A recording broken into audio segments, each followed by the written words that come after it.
Please do subscribe and click on the bell icon for latest videos from Cooking Easy. Hello అండి, ఈరోజు మనం when పొంగలి ఎలా చేయాలో చూద్దాం. ఈ వెన్ పొంగల్ని కట్టె పొంగలి అని కూడా అంటారు. ఈ పొంగల్ని దేవుళ్ళకి నైవేద్యం లాగా సమర్పిస్తారు. ఈ కట్టె పొంగల్ని చాలా సులువుగా చేసుకోవచ్చండి.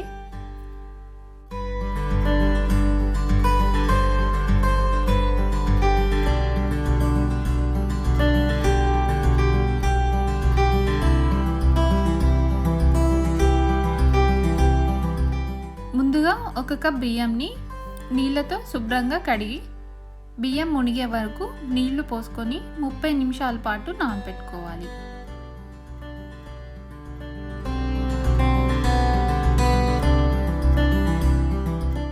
స్టవ్ పైన ప్యాన్ పెట్టుకొని అందులో అరకప్పు పెసరపప్పు వేసుకొని లో ఫ్లేమ్ పైన పప్పు ఎర్రగా వేగనివ్వాలి. ఆ తర్వాత స్టవ్ ఆఫ్ చేసి ఒక బౌల్లో పప్పుని వేసుకొని నీళ్ళతో కడగాలి.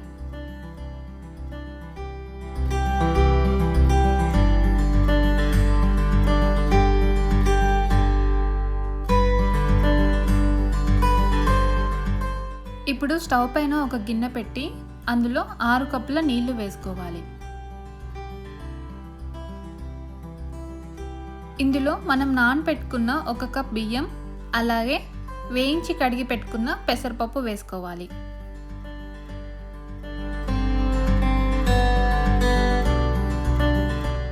ఇక్కడ నేను 1 కప్పు బియ్యం, అరకప్పు పప్పు అంటే మొత్తం 1.5 కప్పు పప్పు బియ్యంకి 4 గింతలు అంటే 6 కప్పుల నీళ్లు తీసుకున్నాను. ఇందులో 1 టీ స్పూన్ నెయ్యి, రుచికి సరిపడ ఉప్పు వేసుకొని ఓసారి కలుపుకోవాలి. ఇక్కడ నాకు 1 స్పూన్ ఉప్పు సరిపోయింది. మూత పెట్టుకొని స్టవ్ మీడియం ఫ్లేమ్లో పెట్టి అన్నం పప్పు మొత్తం మెత్తగా ఉడికించుకోవాలి. పోపు కోసం స్టవ్ పైన ఒక ప్యాన్ పెట్టుకొని అందులో 2 టేబుల్ స్పూన్ల నెయ్యి వేసుకోవాలి. నెయ్యి వేడాక చిన్నగా తరిగిన అల్లం ముక్కలు, 2 చిన్నగా తరిగిన పచ్చిమిర్చి, కొన్ని కాజు వేసుకొని కాజు పలుకులు కాస్త రంగు మారే వరకు వేగనివ్వాలి.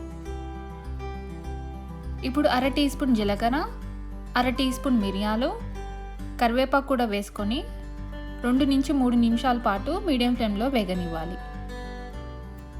ఆ తర్వాత స్టవ్ ఆఫ్ చేసి చిటికెడు ఇంగువ కూడా వేసి బాగా కలుపుకోవాలి.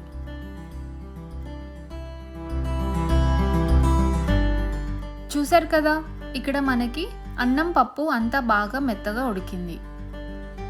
ఇందులో మనం రెడీ చేసుకున్న పోపుని వేసుకొని ఓసారి కలిపి స్టవ్ ఆఫ్ చేసుకోవాలి.